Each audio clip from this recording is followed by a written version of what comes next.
Hey, what's up guys? Welcome back to another TMD video in a new series entitled Confessions of a Gaijin. So you guys are probably interested about Japanese women, right? I know all you guys are kind of drooling at the mouth with all these beautiful Japanese chicks that, you know, parade around in hot pants, mini skirts, you know, all that shit. So I'll get into this story. By the way, today I'm back on the lemons. I don't know if this is going to be a long video or not. I've got full battery, so it could be a long one, guys. It depends. So I just want to give a few shout outs going out to Raf from Sweden, Icebox 551, TY, Steve the Fish, who else has been watching my shit recently? I'm just Nick Ruse, big up man, what's up bro? And Rafael E Studio, and Lord Lorenzo, big shout going out to you guys. So, Confessions of a Gaijin Part 1.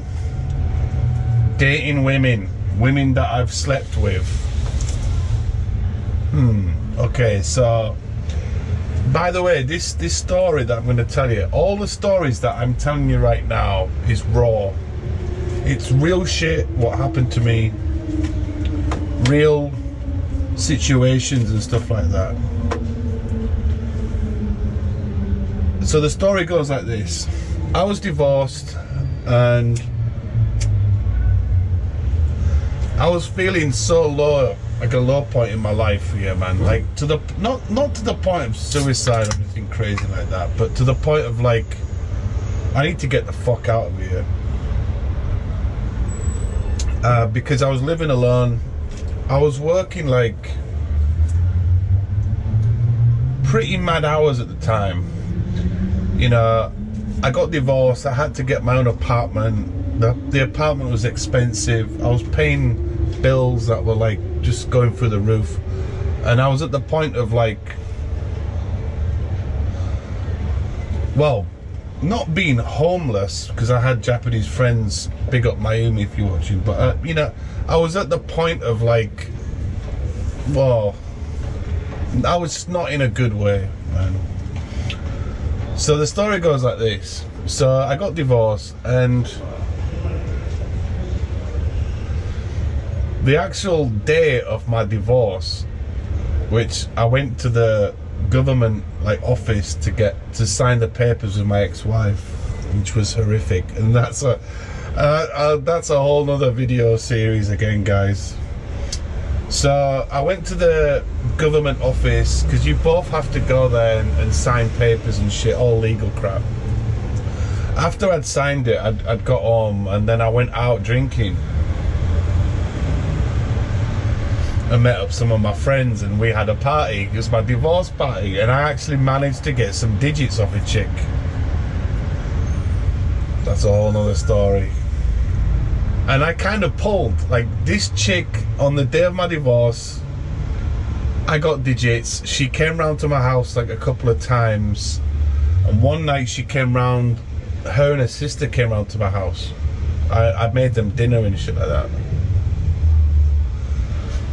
Didn't end up to anything, didn't amount to anything. So a few weeks later, I met this American guy who was living in Japan for quite a while, and he was like, oh man, we got chatting, and he's like, yeah, I had a threesome last week. I'm like, what the fuck? He's like, yeah, I had a threesome. I was banging with a couple.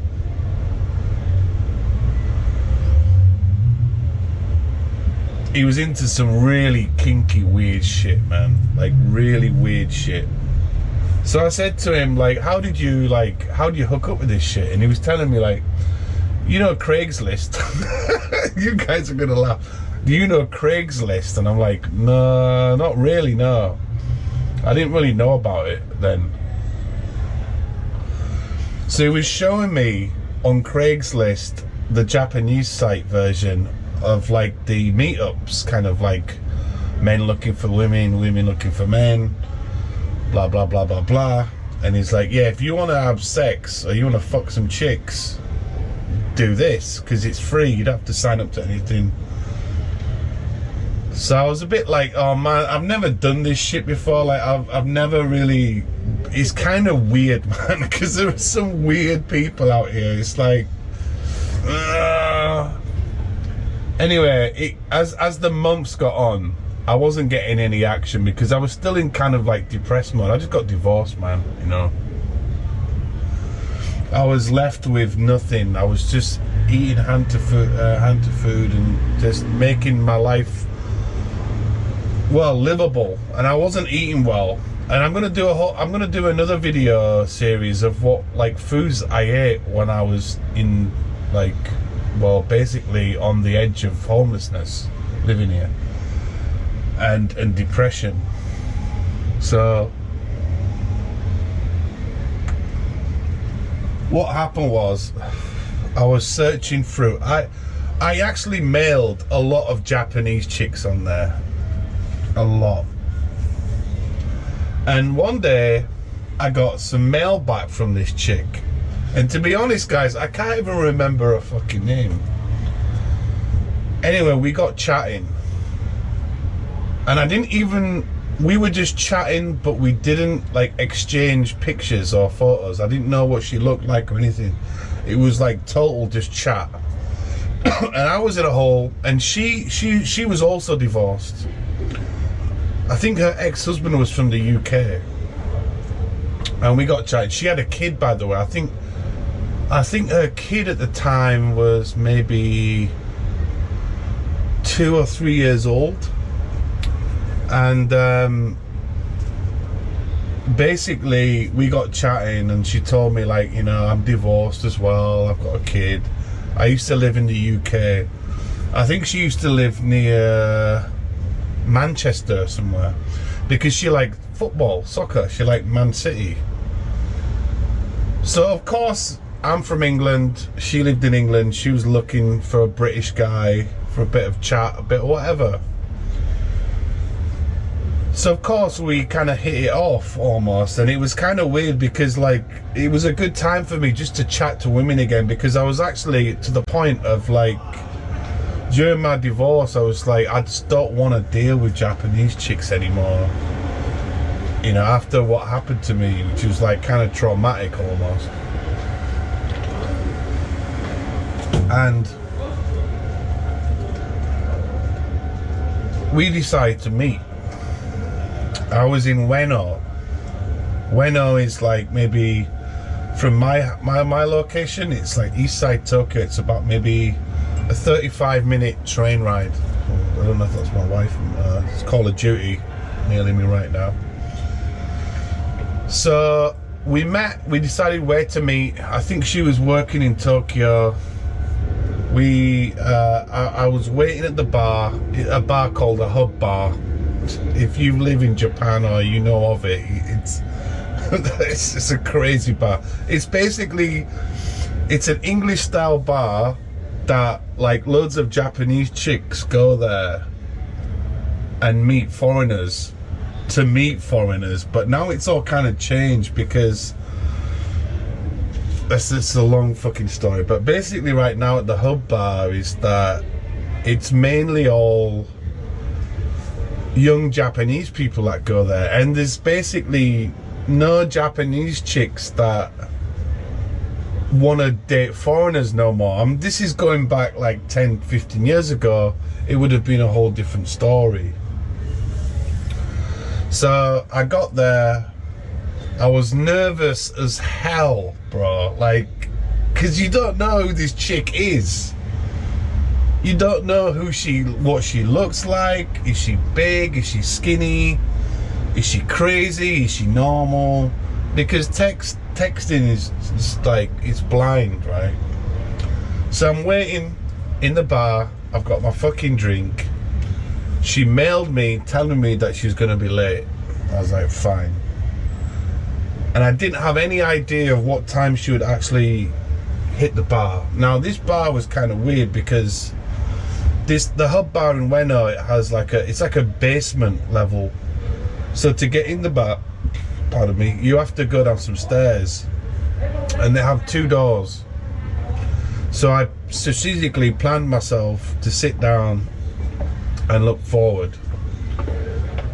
So, Jesus, you guys missed that, man. That's another thing I'll talk about later. But so I'm looking. Every chick that goes through the bar was like, it was like that scene out of Deer Hunter when Nicky has that fucking Russian roulette and he's fucking Nicky, fucking hell. Because every chick that came in, I was like, oh, please be her. And then she'd walk off to a group of people, like her friends. I'm like, oh fuck. Another chick comes, like, she's horrible, she's ugly. No, please, no, I can't be dealing with this shit, you know. Sexy girl comes in, oh man, I've scored. Oh fuck, she's got a boyfriend. She runs to the bar. So I waited and waited and waited. And I think after about maybe 30, 40 minutes, she came. She opened the door. And it was her, and I was like, oh, okay, kind of thing. Not my type. She looks a bit older than me at the time. But fuck it. By that time, I'd already had some fucking chew eyes and beer, and I was like fucking Stevie Wonder. I had the old fucking 4 a.m. eyes, you know, when you're in a nightclub, you'll fucking go with anything. You'd sleep with a bar stool if it was sexy, kind of thing. So anyway, I got her a drink, we sat down. We start chatting and shit like that, and then as I get to the bar, I see my fucking friend, my American friend. He's with this hot chick. And it's weird, because it's like, whoa, what the fuck are you doing here, bro? It's like, oh, I'm just on this weird blind date. And I explained to him what was going down. I met a chick off Craigslist. It's like, oh, all right, man, that's cool. So we ended up that we double dated. We were all sat together having drinks. It was getting quite late, and then what happened was we decided to go to karaoke, and we all got fucking blind drunk because we got a deal. We could all you can drink for an hour or two, whatever. So what happened was, we missed our train. So my friend's girl, she caught a taxi home. I'm stuck with my mate and with this fucking blind date woman. We were sleeping in McDonald's. Well, not sleeping, but staying awake because I missed the last train, which is around about 1 a.m. I can't remember what actually happened to my friend. He left. Oh, we left him there, sorry. And she grabbed me and said, right, you're coming with me. She's like, fucking this. She pulls me out of McDonald's. We're in Ueno, and I know of Ueno, but I only know the central area. And I was drunk as fuck at the time. She takes me and we're walking down the most seediest fucking area of this city Tokyo. It's so dark, there's some weird fucking illuminations and shit like that. And it kind of dawned on me what the fuck was going on, because she was taking me to a love hotel. Now, if you don't know what a love hotel is in Japan, Google it. I don't want to waste my time explaining what they are, but I didn't have much money at that time. She's like, right, I'll fucking pay for both of us, which is around about, for an all-nighter to stay in a hotel, I think it's about 7,000 yen, say 60 bucks, maybe a 5-hour stay or something like that. So we end up, I remember this, I'm fucked up, there's all illuminations. We get into this really creepy fucking hotel, and we spent the night there. We get into the hotel room, which was this hotel, because I've been in a few, but this particular hotel was kind of like old school, like 80s, 90s, more 80s.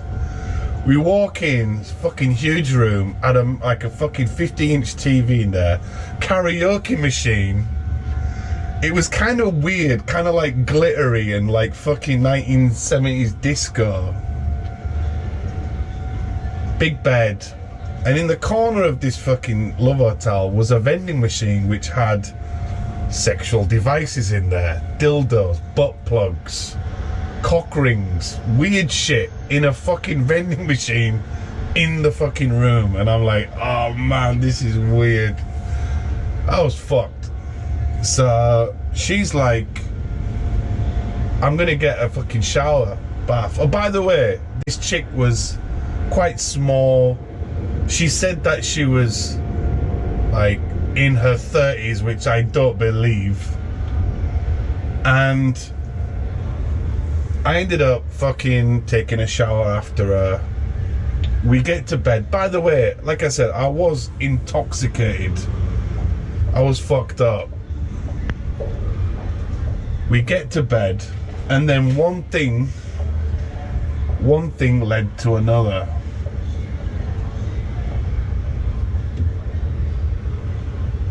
We start getting fucking jiggy. I'm fucked up. But the worst thing what happened was I wanted to wear a fucking jimmy, a fucking condom, a fucking balloon, or whatever you want to call it. In these hotels, they actually supply free johnnies, free condoms. In England, we call them johnnies. I don't know what you guys call them across the world.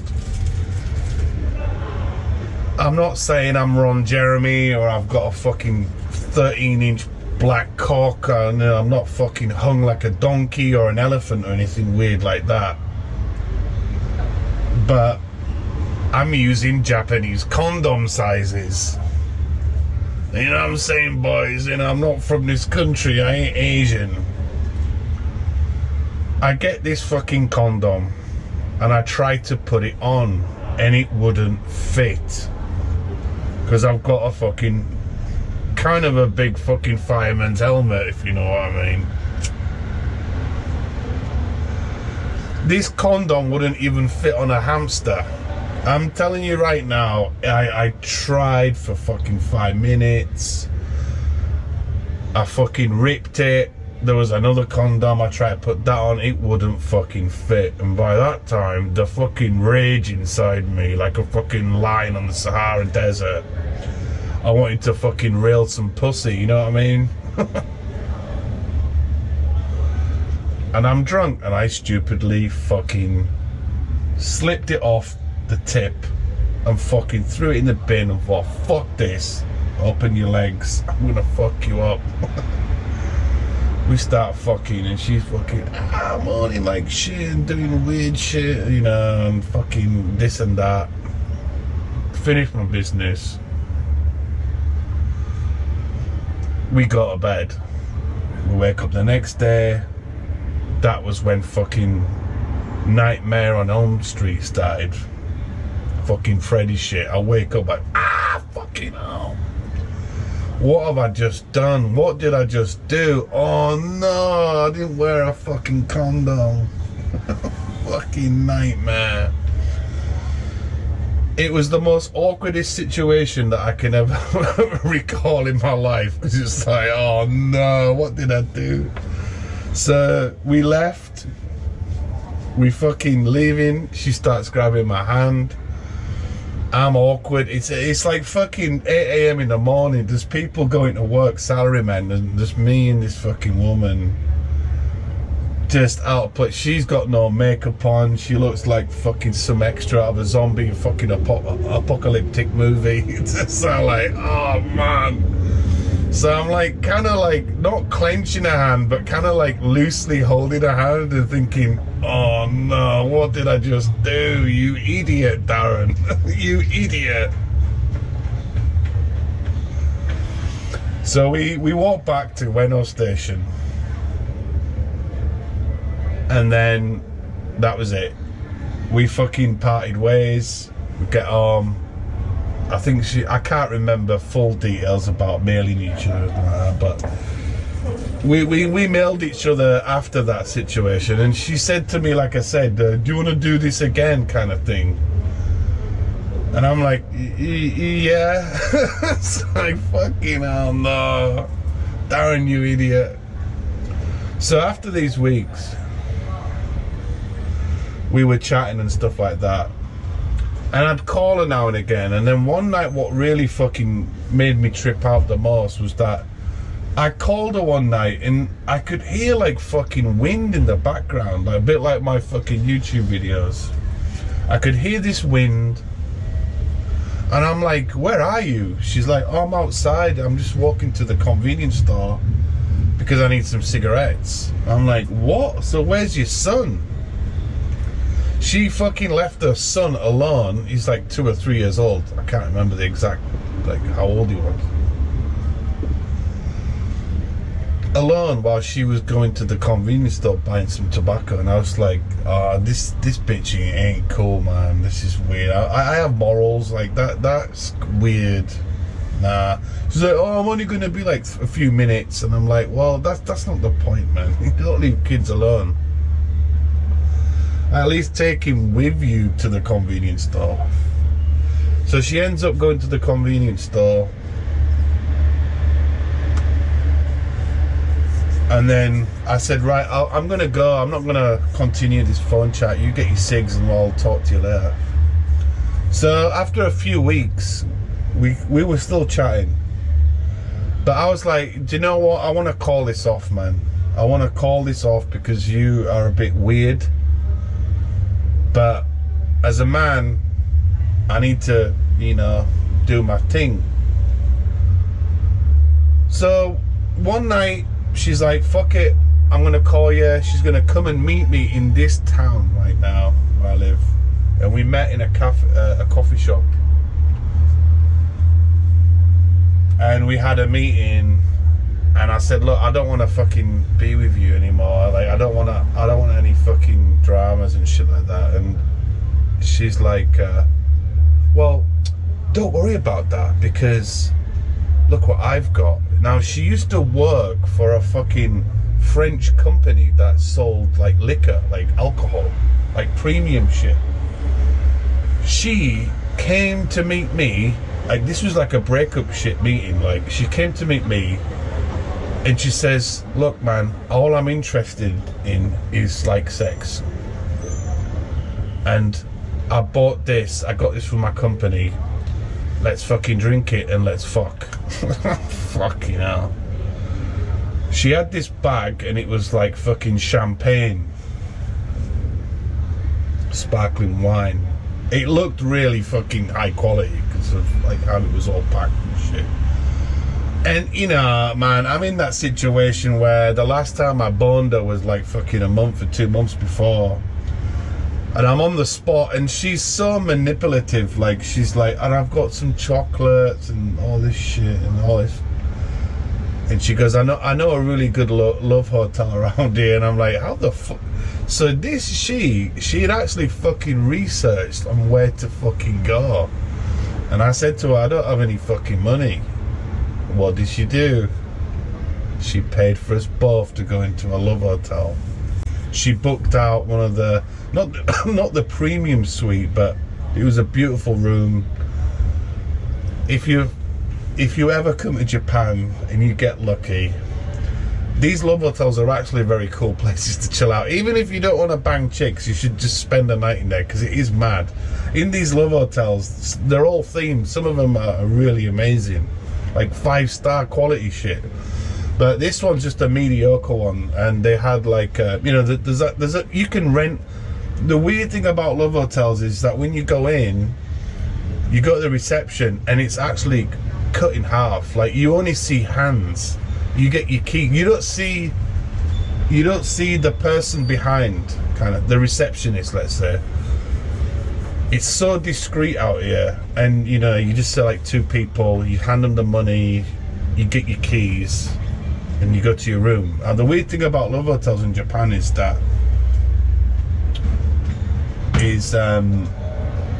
when you go in the room, it actually has like a fucking like lock on it. You can't, once you're in, you're in. You can't go out. You can't just open the door. You have to call the reception to let you out of the door. And it's like a security reason in case, you know, you bang up some chick or you kill somebody. That's why they do it. It's really weird. I don't know about other hotels, but this one is kind of modern, so yeah. So we get in there. We have some. We buy some snacks. We buy some more beers and chewy. We do the deed once. Then in the morning, she wants to do it again. And by the way, it wasn't somebody that I found really super attractive. It was just the way that she carried herself. And she told me some really weird stories. Like in the morning, no, sorry, it was at night time. She told me a story that was so disturbing that I was just like, what's wrong with you? So she told me a story that where she used to live in Japan when she was younger, there was a guy in a rain jacket, like a salaryman, that used to like peep, used to show her his dick to her like most days. And apparently one day he was jacking off on a train and he fucking came on her. I was like, what? Like, what kind of story is this? This is like disturbing. It's like I'm sat in a room like, that's weird. It's not something you tell somebody before you're about to do the duty. And I was like, fucking alarm bells are ringing in my head right now, man. It's fucking hell. So we did the deed twice. We wake up in the morning. I'm making a cup of coffee. Now, there's a jacuzzi room that had like a waterproof TV in there. I'm making a coffee and I could hear these weird fucking sounds. Like, what's going on? So I walked in the room, and what was she doing, man? She was like watching porn at fucking 7 a.m. in the morning, having a shower, watching porn. I'm making a coffee and I'm like, man, this chick's like sex. She's mad on sex. Mad, this chick. So after that happened, we left the hotel. We parted ways, but we were still in contact with each other. I asked her if I could borrow some money off her, because like I said, guys, I was like really destitute at the time. And she was like, I could tell in the tone of her voice that she was kind of like going off me, or there's something like, you know, when you ask somebody for money, it's like, and I wasn't asking her for like a huge sum, just a bit of money to buy a week's groceries, like a fucking itchy man or something like that. Anyway, it ended up that we ended up fucking not talking to each other after that conversation of like, can I borrow some money off you?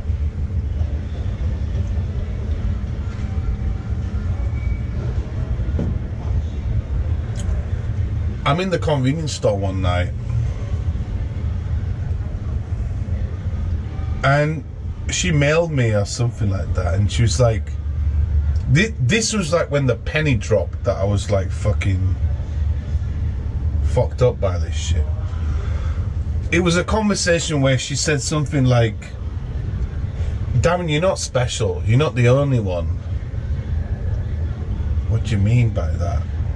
I didn't quite. And then it was like a jigsaw puzzle. Things were connecting and stuff like that. And I was thinking, is she some like internet sex fiend that just goes around like fucking foreigners?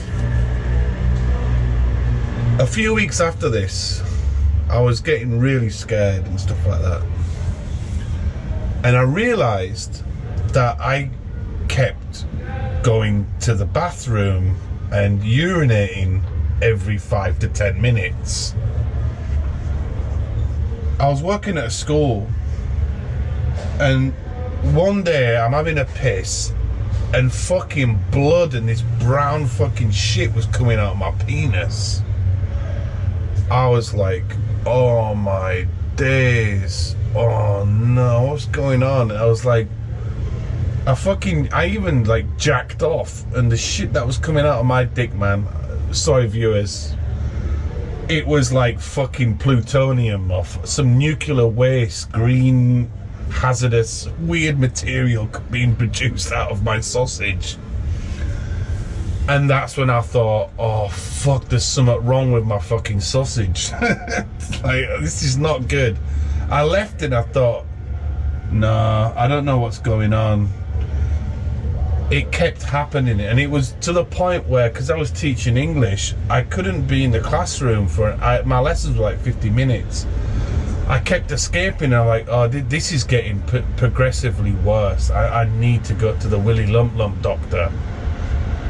So lo and behold, I went to the Willy Lump Lump doctor, and the guy was like, oh, just pee in this cup. I peed in it. The more brown shit coming out.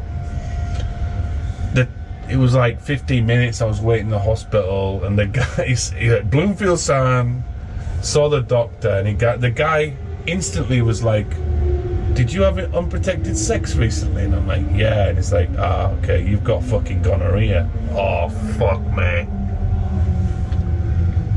I've never had an STD in my life, and when he told me that shit, I was like, oh my days. I was just like shock, stunned, just like, you dirty old woman. Like, fucking hell, man. So he's like, don't worry, here's a prescription, take these tablets for a week or two and you'll be fine. I'm like, thank fuck for that. So I took the tablets. The brown fucking stringy shit that was coming out of my sausage had gone, and I was like, the relief, man, is unbelievable. So I had an English guy that was living here, and I told him the story, and he's like, fuck man, you need to get, what did you get checked for? I was like, I just had a urine test. He's like, mate, you might have fucking HIV or AIDS. I'm like, oh fucking hell, I didn't think about that, man. Anyway, I fucking mailed this fucking bitch, this whore, this dirty rat, scumbag woman, this internet, I'm gonna give you AIDS person. And I mailed her because, like, she's got a kid, and I don't know what the fuck's going on. Now, I must say this before I proceed with this story, that prior to, like, this chick, I never had sex with anybody else. So I knew categorically 100% that I never got a disease off anybody else, because she was the only one after my wife, that ex-wife, sorry, that I'd fucked. So I mailed her, and I was like, you know, I've been having some problems downstairs, and this is what's happened. And I went to the doctors. I had gonorrhea, and I think you should get checked out. So she's like, all panicking, sending me mail like, what? No, you gave me gonorrhea. Like, you're the dirty guy. You're the Gaijin, and blah blah blah blah blah blah. Like, I'm gonna see my doctor. Then you fucking cunt, whatever. She mailed me back like a week later, and she went to the doctors, bro. Like, listen to this, guys. She went back to the doctor. Apparently, she went to the doctors, mailed me, and said, I'm clear. I'm like, fucking what? Are you mad? Right, the only reason I said that, right, because I think in Japan, or there might be some weird law where, for example, like, if you go around having unprotected sex knowing you've got some STD that can potentially, like, kill people, it could be like a prosecutable thing that I could sue her for. But I reckon she was just covering her back, or she didn't want to feel quote unquote dirty. like I said, she said, like, you're not the only one. She's on Craigslist. I know she's been around fucking sucking cock all fucking week day long and smoking her cigarettes and leaving her kid unattended. I was like, yo, like, you are a stupid fucking idiot bitch. Oh, get the fuck out, man. I fucking blocked that bitch, man.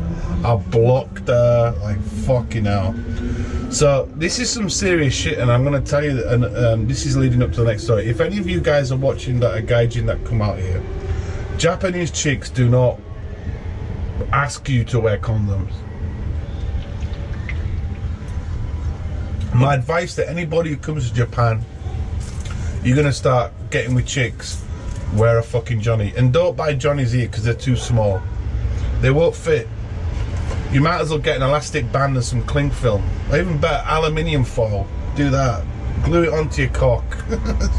It's the only thing that will protect you. But seriously, on a real note, guys, I did some research and I found out there's an NPO HIV/AIDS test center in Shinjuku. It's very close to the Kabukura area. It's about a 15-minute walk, 10-minute walk, and it's a testing center. It's free. It's run by like Catholics or Christians or some weird shit like that. It's an NPO, and they do free testing. So I went to the Willy Lump Lump test center HIV, and of course at that time, guys, you know, this is kind of like fucking weird shit. I'm like fucking sweating bricks. The first day I went there was for the test. The second time was for the results. When I went in there, man, it was so mad. There was like fucking 4 other Gaijin guys there, and there's like 2 or 3 cute Japanese chicks. So you can kind of see the pattern here. Cute Japanese chicks, they fuck around, they fuck guys. Fucking stupid Gaijins like myself in there, fucking bitches without any fucking protection, being stupid, being carelessness and all that shit in there. And you can see the reactions of it. It was so quiet. Everyone looked like fucking stressed, man. No one talked to each other. It was horrible.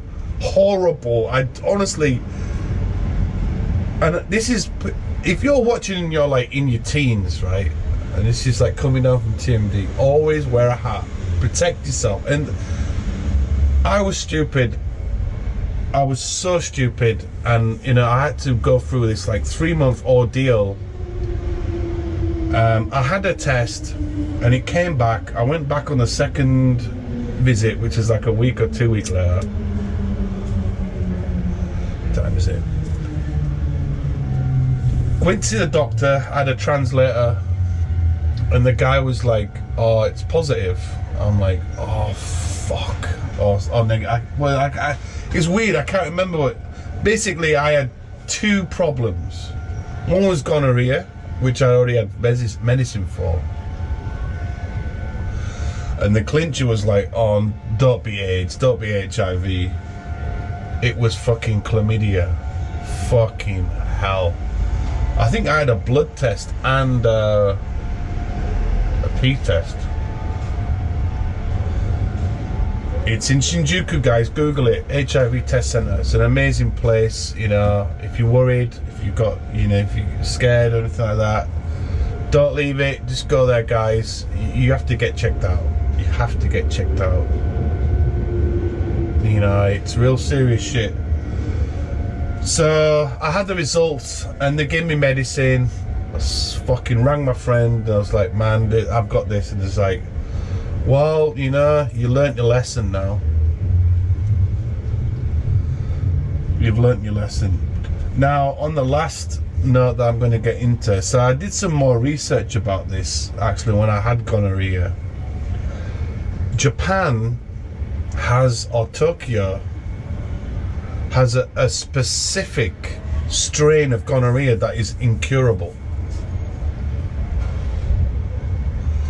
It's a real weird hybrid, like, STD that if you get it, you won't get rid of it.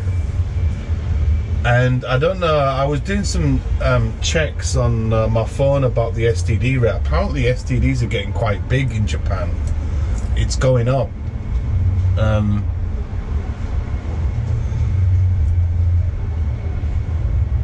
Japanese chicks are kind of like,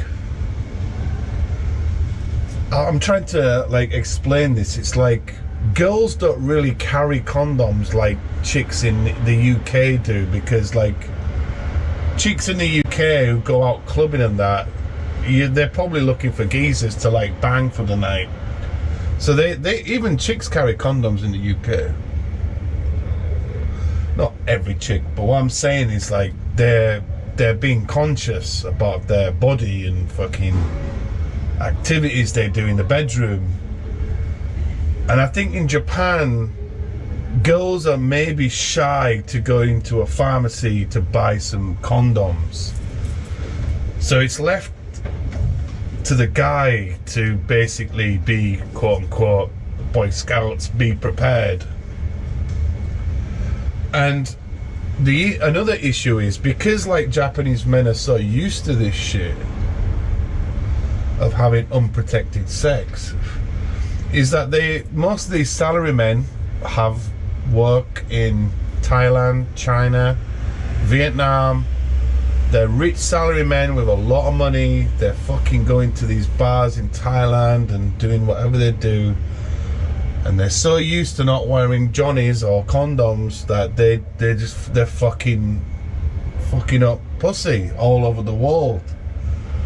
What happens is they come back to Japan, and lo and behold, they screw their own women, give them STDs, and this is what happens.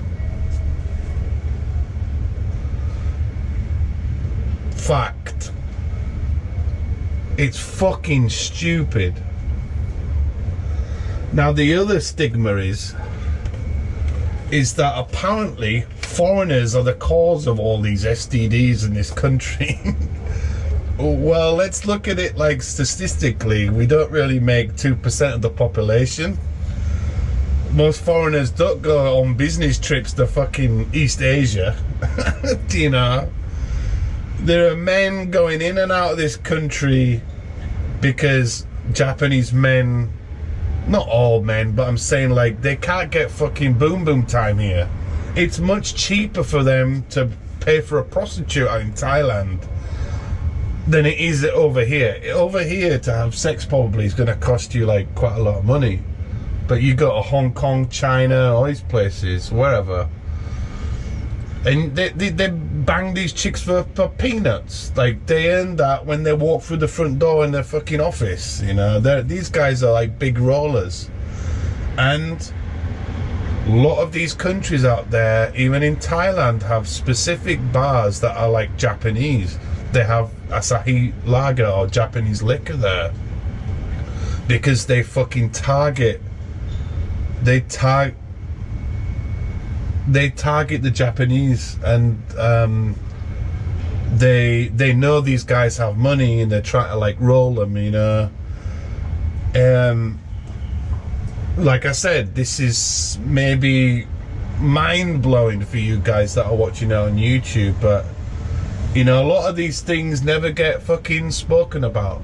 Not on fucking world media, not on fucking Japanese media. This comes from people like myself and people that are like real people that need to talk about these issues and not talk about, oh, I'm gonna play UFO catcher today, or oh, look at my new like kawaii Starbucks Japan cup and all this shit.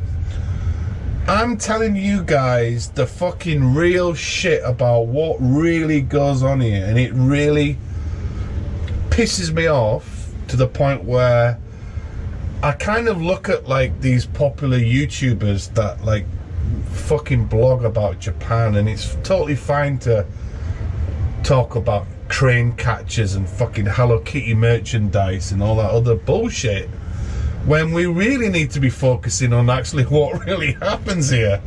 Because I find that like most of these tubers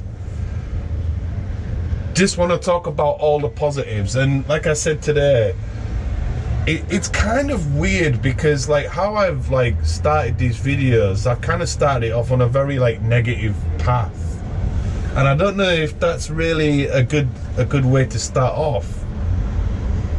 But these are just issues that are floating around in my head that I want to like convey through video, through blogging to you guys, because I don't want you guys to be put into a situation that I went through that was traumatic. I mean, look, man, you're going in for an AIDS test, HIV. That's not like something to joke about, you know.